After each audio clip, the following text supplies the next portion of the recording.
रहीम अस्सलाम वालेकुम। Welcome to CS 301 data structure course. और आज हमने लेक्चर नंबर 12 जो है वो कवर करना है जनाब डेटा स्ट्रक्चर का। इससे प्रीवियस में मैंने आपको बताया था कि हमने जो है वो बाइनरी ट्री के बारे में बात की थी। मैंने आपको बाइनरी ट्री को क्रिएट करना सिखाया था। मैंने आपको बाइनरी ट्री को पेंट के अंदर किस तरह ड्रॉ करना है उसके बारे में बताया था। क्यू के बारे में बात की थी कि क्यू जो है वो एक फीफो स्ट्रक्चर यानी फर्स्ट इन फर्स्ट आउट। और स्टैक के बारे में मैंने आपको बताया था कि ये लीफो स्ट्रक्चर है यानी last in first out. Operation देखें बाइनरी ट्री के, हमने किस तरह से ऑपरेशंस को परफॉर्म करना है। ये तमाम तरह आपको लास्ट वाली चीज़ों के बारे में बता रहा है कि आपने किस तरह से वर्किंग करनी है। देखें लेफ्ट राइट पेरेंट ब्रदर और इन्फो, ये बेसिकली इसके ऑपरेशंस हैं। किस तरह से आपने काम करना है। देखो लेफ्ट क्या होता है कि उसका जो लेफ्ट सब ट्री है, राइट क्या होता है जो उसका राइट सब ट्री है, पेरेंट क्या होता है जी, पेरेंट वो होता है जो बिल्कुल पहला नोड होता है, और जो आगे उसका ब्रदर होता है ना, उसका मतलब होता है कि return the brother node of P, कि आपने रिटर्न करवाना होता है। ब्रदर और इन्फो का इतना इस्तेमाल नहीं है आपके प्रैक्टिकल आगे जब आएंगे उसके अंदर, लेकिन आपने इस चीज को समझना है कि हमने क्या बात करनी है। मैं आपको पेन के अंदर इस चीज को ड्रॉ करके दिखाता हूँ। हम दोबारा से जो प्रीवियस लेक्चर था उसमें मैंने आपको ट्री को जो है वो ड्रॉ करना सिखाया था। आज हम उस चीज के बारे में दोबारा पढ़ेंगे। ये देखें, सबसे पहले आपने इस तरह से गोल जो है वो सर्कल या शेप शक्ल बनानी होती है। आगे देखेंगे इसके नोड्स हैं। फिलहाल मैं भी छोटा सा ट्री बनाऊंगा। आगे हम इंशाल्लाह जब जैसे जैसे पढ़ेंगे वैसे वैसे हम आगे जाके अपने ट्री को बड़ा करते जाएंगे और आपको इंशाल्लाह वहाँ पे समझ भी आती चली जाएगी। देखो अभी आपने इसके फंक्शंस के बारे में पढ़ा है। ये जो आपको नजर आ रहा है ना, इसके अंदर आप कुछ भी लिख लें। फर्ज करें मैंने यहाँ पे लिखा जी 12, ठीक है। 12 के अलावा मैंने यहाँ पे राइट किया फॉर सपोज 6, और मैंने यहाँ पे लिखा है जनाब 15। अब मैंने यहाँ 15 क्यों लिखा, यहाँ 6 लिखा और यहाँ 12 सर क्यों वो लिखा। इस इशू आ रहा है आपकी आवाज। अब मैंने यहाँ पे 6 क्यों लिखा है जी, और मैंने यहाँ पे जो है वो यानी 15 क्यों लिखा है। बहरहाल ये हम आगे जाके बात करेंगे, लेकिन ये वाला जो है ना, इसको हम कहते हैं जी पेरेंट नोड, ठीक है। ये आपको पता होना चाहिए। पेरेंट नोड ये होते हैं, ये देखें, ये आपके पास, आप अपने हैंड से देखें, ये राइट है, तो इसको हम कहते हैं राइट सब ट्री या राइट चाइल्ड। जो भी मैंने आपको पीछे आपके हैंडआउट में फंक्शन बताए हैं ना, ये वही वाले यहाँ पे काम करेंगे। इसी तरह से ये लेफ्ट पे है तो लेफ्ट और चाइल्ड, तो इस तरह से हम इसको कहते हैं कि ये हमारे पास राइट सब ट्री है और लेफ्ट सब ट्री है। ये देखें लेफ्ट सब ट्री और राइट सब ट्री, यानी कि इसका मतलब है कि ये राइट चाइल्ड है और ये लेफ्ट चाइल्ड है। देखें लेफ्ट चाइल्ड नोड और राइट चाइल्ड नोड, जिसका मैंने भी आपको पेन के अंदर बना के दिखाया कि ये वाला जो नोड है ये आपके पास राइट चाइल्ड है, और ये जो लेफ्ट पे पड़ा होता है ये हमारे पास लेफ्ट चाइल्ड होता है, ठीक है। अब आप देखें एप्लीकेशंस क्या है, यानी कि आपने बाइनरी के अंदर डेटा को कैसे जो है वो मेंटेन करना है, आपने बाइनरी के अंदर डेटा को कैसे राइट करना है। बड़ा आसान सा सवाल है ये, और बड़ा आपका इंपॉर्टेंट सवाल है। पेपर का 80% हिस्सा जो है वो आपके बाइनरी ट्री डेटा स्ट्रक्चर के ऊपर या बाइनरी ट्री के ऊपर जो है वो कंसिस्टेंट होता है। मेक श्योर कि आपने हर लेक्चर को अच्छे तरीके से सुनना है, ताकि आपको हर चीज़ के बारे में वक्तन फवक्तन आगे जैसे कॉन्सेप्ट्स आप पढ़ेंगे वैसे आपको समझ आ सके कि हमने ये पहले पढ़ा हुआ था और हमने आइंदा आने वाले लेक्चर में ये बात की है या करनी है, ठीक है। अब देखें उससे पहले आपको बता रहा है जी सर्चिंग फॉर डुप्लीकेट्स। आपने डुप्लीकेट को सर्च कैसे करना है। सिंपल सा काम है। आपको पेपर में प्रोग्रामिंग ज़्यादा नहीं आती है, छोटे छोटे प्रोग्राम आते हैं, वो भी आप कह लें कि 100% में सिर्फ 10% लोगों को, बाकी सबका पेपर थ्योरेटिकल होता है। अब ये देखो 4, अब यहाँ पे क्या नजर आ रहा है आपको कि जो 4 है ना, और यहाँ पे देखें ये 4 है, ये 2 दफा आ गया डेटा। तो जब आपका डेटा 2 दफा होता है ना, पेपर में सवाल इस तरह से आता है कि इस डुप्लीकेसी को खत्म करें। सिंपल देखें, आपने इस 4 को एक दफा लिखना है, बाकी आपका डेटा खत्म, क्योंकि देखो पहली दफा है ना, तो इसको आप पहली दफा लिखें, यहाँ पे लिख लें, या आप इसको यहाँ पे लिख लें, ये आपकी मर्जी है। लेकिन आपने डुप्लीकेसी को खत्म करना है, आपने डुप्लीकेट डेटा को खत्म करना है। तो डुप्लीकेट करने के लिए हम क्या करते हैं, हम चीज़ों को ख़त्म कर देते हैं ताकि हमारी मेमोरी वेस्ट ना हो। तो इससे भैया आपको निकाल के दिखाएगा। ये देखें ये 14 था, यानी इसने 4 को क्या किया, देखिए यहाँ से एलिमिनेट करना है। पहले आपको बता रहा है कि आपने इस नंबर को कैसे जो है वो लिखना कैसे है। देखो अब सिंपल सा नंबर है। सबसे पहले आपके पास नोड है 14। अब मैं आपको यहाँ पे बना के दिखाता हूँ। यही काम इसने यहाँ पे करके दिखाया हुआ आपको। हम एक छोटी सी एग्जांपल लेते हैं ताकि हमें प्रैक्टिकली वे में समझ आए कि हम क्या बात कर रहे हैं। देखें मेरे पास कोई भी नंबर है, इसी तरह पेपर में आपको नंबर आ सकता है। अब फर्ज करो मेरे पास जो नंबर है ना, वो जनाब नंबर है 12, उसके आगे नंबर है मेरे पास 4, उसके आगे 7, उसके आगे 9 और उसके आगे कोई भी डुप्लीकेट कर लें हम 3। ओके इनफ, इतना काफ़ी है अभी हमारे लिए। अभी हम सिर्फ ट्री डेटा स्ट्रक्चर को बनाना सीख रहे हैं, और ये आपके पेपर में मस्ट आएगा। देखिए सबसे पहले आपको चूंकि अभी पता है कि हमने इस तरह हमारे पास टाइम शॉर्ट होता है, तो आपने सबसे पहले जो है वो बनाते हुए काउंट करना है कितने नंबर्स हैं।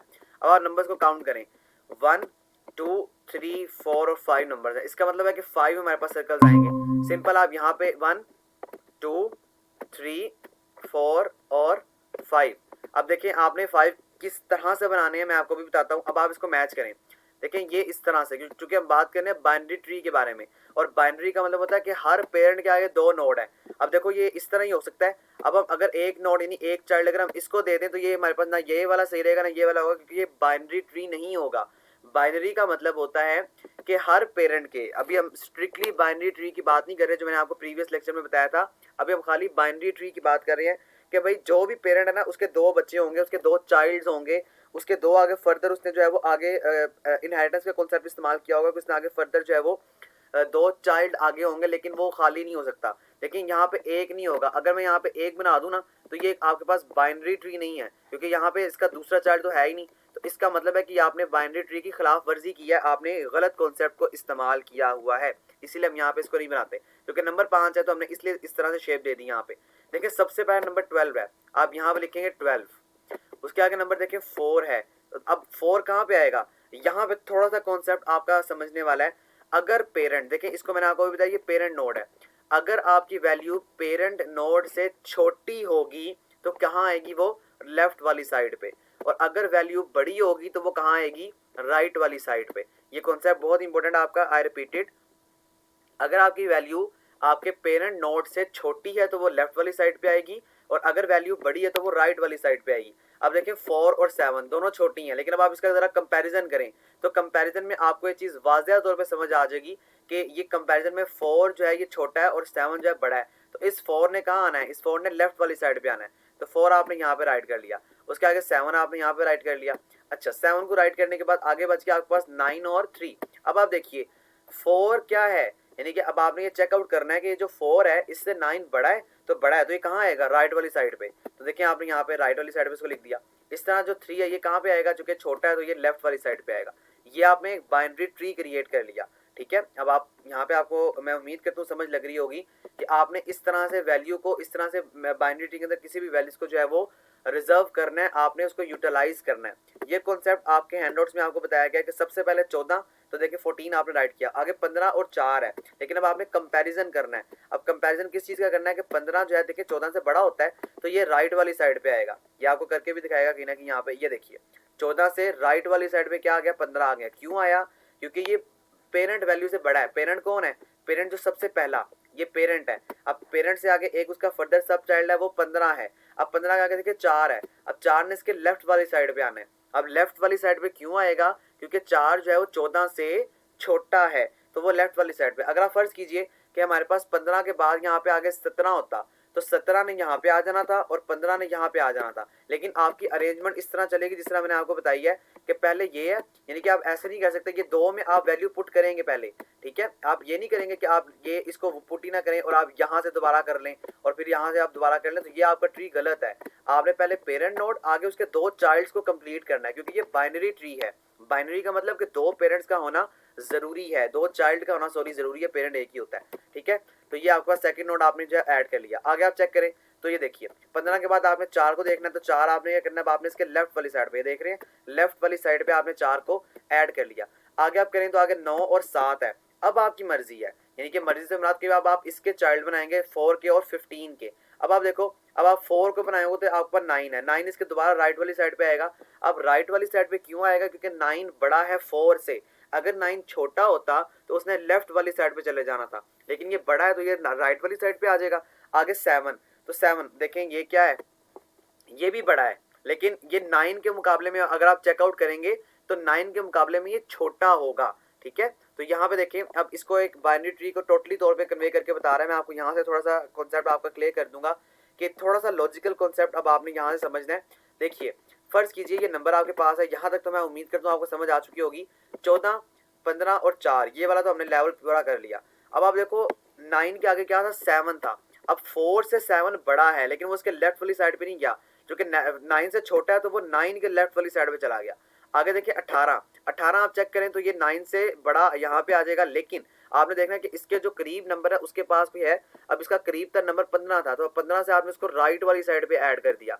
अब आप अगला नंबर देखें 3। अब आप 3 देखें, इससे नियरली कौन सा नंबर है, तो वो 4 था। तो 4 देखें इससे छोटा है ना, तो आपने इसको क्या करना है, आपने उसको इसका लेफ्ट चाइल्ड बना देना है। लेफ्ट साइड क्यों, क्योंकि हमने इससे छोटा है, अगर बड़ा होता तो वो राइट साइड पे आ जाता। आगे देखें 16, अब 16 के करीब तरीन कौन सा था, दोबारा से देखें तो ये आपके पास करीब तरीन बनता था ये वाला 18। तो अब आप इसके हम लेफ्ट वाली साइड पे, क्योंकि लेफ्ट क्यों, क्योंकि 16 18 से छोटा है।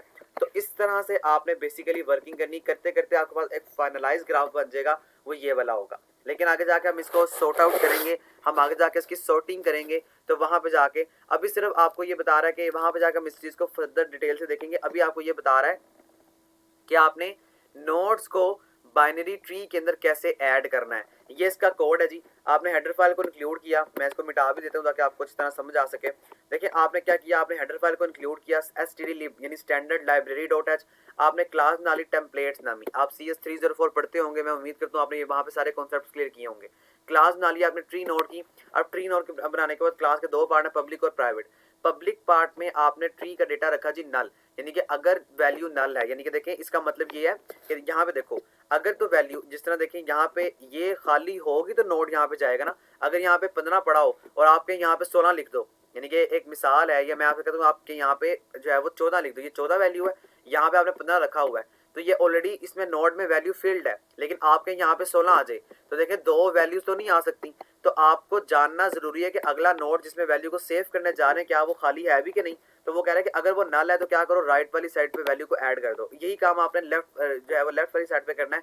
अगर नल होगा तो आपने ऑब्जेक्ट को क्या करना है, उसकी इन्फॉर्मेशन को उस ऑब्जेक्ट के अंदर रिटर्न करवा देना है, उस ऑब्जेक्ट के अंदर आपने स्टोर करवा देना है। और अगर वो खाली नहीं होगा तब आपने कहना है कि भाई ये तो खाली नहीं है, इससे नेक्स्ट पे जाया जाए। अगर वो खाली नहीं तो उससे नेक्स्ट पे, वो खाली नहीं है तो उससे नेक्स्ट पे जाया जाए। ये काम करते करते आपने अपने वैल्यू से देखें बाहर निकल आने, देखें ट्री राइट लेफ्ट। अब आखिर में leaf node, int is leave, यानी कि आखिर में बिल्कुल चले जाओ। लीफ हम कहते हैं बिल्कुल लास्ट नोड्स को। ये आपका एमसीक्यू आएगा। देखें यहाँ पे लीव नोड कौन से हैं, बिल्कुल आखिरी लेवल पे जो वैल्यू पड़ी हुई है, जितना मेरे ये रेड सर्कल के अंदर, मेरे रेड स्क्वायर के अंदर आ रहा है ना, उसको हम कहते हैं बेसिकली हमारे पास ये जो वैल्यू है वो हमारे पास जो है वो आखिरी लीव नोड्स की वैल्यू है। ठीक है, तो इस चीज को हम कहते हैं हमारे पास, ये हमारे पास लीफ नोड्स हैं। ठीक है, ये वाला, ये तमाम से नोड्स आपके पास लीफ हैं। देखिए आखिरी बिल्कुल नोड्स हैं, इसको हम लीफ कहते हैं। और जो हमारे पास पेरेंट नोड होता है उसको हम जो है वो रूट नोड कहते हैं। ये आपके पास यहाँ पे कॉन्सेप्ट समझा रहा है कि अगर आप बिल्कुल जगह नहीं मिलती तो क्या करो, बिल्कुल लीफ नोड पे चले जाओ और वहां पे जाके वैल्यू को लेफ्ट और राइट पे सेव कर दो और उसको उसके बाद स्क्रीन के ऊपर प्रिंट करवा दो। ये सारी एक्सप्लेनेशन आपको वो बता रहा है जो मैं आपको प्रोग्राम में ऑलरेडी समझा चुका हूँ। मैं आपको डायरेक्टली आगे डायग्राम के ऊपर लेके चलता हूँ अगर इन्होंने दी हुई है तो, वरना ये सारी एक्सप्लेनेशन वो है कि नल का मतलब है कि अगर वैल्यू नल है तो ठीक है नल करवाओ, और अगर वैल्यू नल नहीं है तो आखिर में जाओ लीफ नोड पे जाके वैल्यू को सेव कर दो। इसको मैं आपको थोड़ा सा अगर प्रैक्टिकल समझा के दिखाऊं तो देखिए यही आपके पास फर्ज कीजिए क्वेश्चन है।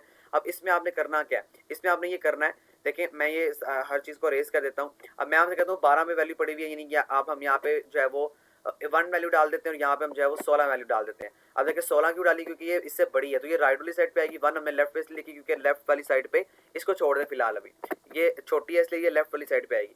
फर्स्ट करें यहाँ पे एक और वैल्यू है जनाब 4 सॉरी या 0 यहाँ पे पड़ी हुई है और 2 यहाँ पे पड़ी हुई है। अब आप फर्ज कीजिए कि मैंने आपसे कहा कि अब आप 3 को ऐड करें, लेकिन देखिए अब आपको कोई नोड तो है नहीं, तो अब इसका मतलब है कि इसको मजीद लीफ नोड बना दो इस तरह से, तो ये लीफ नोड बनाएगा आपके लिए। इसमें वैल्यू को ऐड नहीं करेगा क्योंकि इसमें वैल्यू अब ऐड होने की जो है वो हमारे पास गुंजाइश ही नहीं है। ट्रेस टू इंसर्ट, अब इंसर्ट वही बात बार बार आपको बता रहा है कि आपने इंसर्ट कैसे करना है। जिस तरह देखिए 17 को आपने अगर इंसर्ट करना है तो आप चेकआउट करें 17 है कहाँ पे। तो देखो यहाँ पे पी क्यू, पी का मतलब पेरेंट है और क्यू का मतलब चाइल्ड है। फिलहाल आपको सिर्फ समझाने के लिए बता रहा हूँ। देखें आप इस तरह बिल्कुल इमेजिन करें कि पी का मतलब यहाँ पे ये हो सकता है कि ये हमें ये बता रहा है कि पेरेंट है। अब आप वो कहते हैं 17 को ऐड करो। अब देखें 17 चूंकि सबसे बड़ा है ना, अब ये रिवॉल्वेंट होगा, यानी कि ये रिवॉल्व करेगा। ये देखें अब पी यानी ये 14 ने कहाँ जाना है, इसकी रिवॉल्वमेंट कैसे होगी, ये 14 यहाँ पे आ जाएगा और इस 17 को हम ऐड कर देंगे तो 17 यहाँ पे होके इसका जो ग्राफ बनेगा वो 14 से सारा लेफ्ट वाली साइड पे रिवॉल्व कर जाएगा और जो 4 होगा वो 17 का राइट लेफ्ट नोड जो है वो बन जाएगा। इस तरह करके दिखाया भी होगा, मैं आपको वहां पे दिखाता हूँ। ये देखें अभी भी आपको वही बता रहा है कि क्या क्या करना है आपने। ये देखें 17 को इसने ऐड कर दिया कि 17 को ऐड, अच्छा वो भी रिवॉल्व वाला कॉन्सेप्ट आपको अभी नहीं बता रहा, वो आगे जाके जब आप पढ़ेंगे तब आपको ट्री को रिवॉल्व करना सिखाएगा। अभी आपको बता रहे हैं जनाब सिर्फ अगर आपने 17 को ऐड करना है तो आपने देखें एप्रोप्रिएट जगह कहाँ पर है। पेपर में आपने सिर्फ एप्रोप्रिएट को देखना है। एप्रोप्रिएट को देखने के अलावा आपने डायग्राम ड्रॉ करनी है। नंबर्स आपके पास आएंगे या ट्री आपके पास दिया गया होगा, आपने देखना कि कहाँ पे वैल्यू सजेस्ट या अप्रोप्रिएट होगी।